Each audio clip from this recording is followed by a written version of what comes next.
What is it you were saying? What is it you were saying, Dr. Osterberg, about having two types of muscles? What is it you were saying there? With typical back injuries, there are two types of muscles in our spine. We have one group of muscles that moves our body. Those muscles are large muscles that cross multiple joints, and when they contract, when our body makes them tighten up, it moves the joints and creates motion in our spine. We also have muscles that only go from one bone to the bone right next to it. And when those tighten up, they don't create movement. All they create is stiffness. They create stability. When those muscles aren't contracted, our spine is just a loose chain of separate bones. But when those stabilizing muscles tighten up, the spine becomes like a big rod. It becomes a fulcrum that our big muscles can move.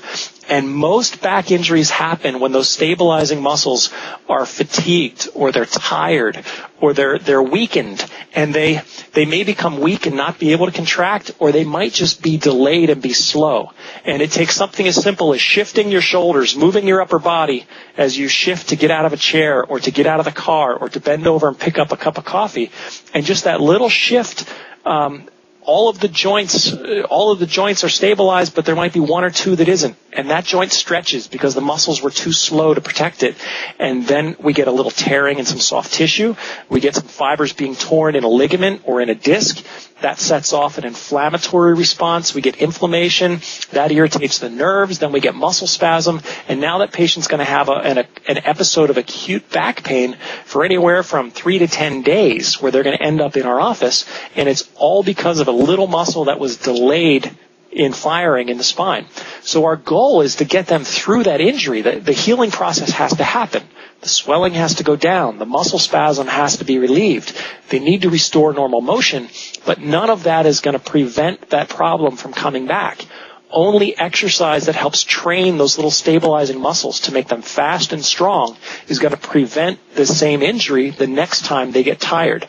The next time they're out weeding the garden and they fatigue the muscles, and then they go to move and bend over, they may not have that same injury if those muscles are stronger and they're faster. They'll be much better protected. That's a lot of what we do with back injury prevention, and it works very much the same way in the neck as well. Wow.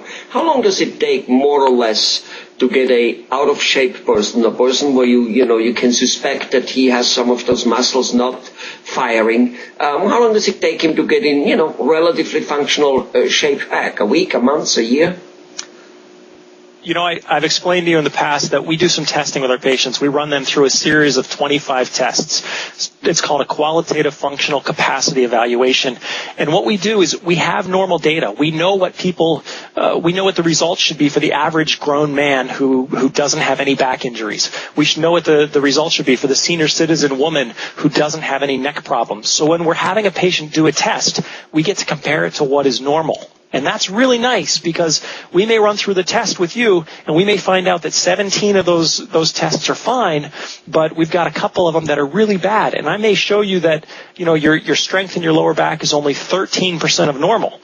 Well, immediately we'll start you on a home exercise program, and we repeat that test every 2 or 3 weeks. And usually, even within a period of 2 to 3 weeks, we can see phenomenal changes. We can see 100% improvement.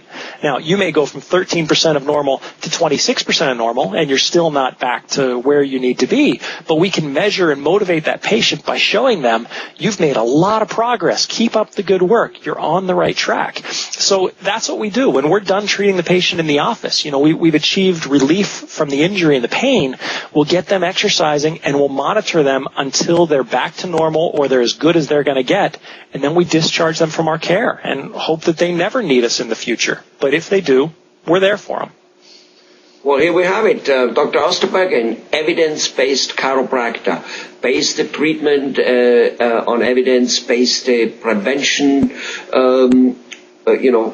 practices on evidence. I guess that's wonderful. Thanks a lot, Dr. Osterberg.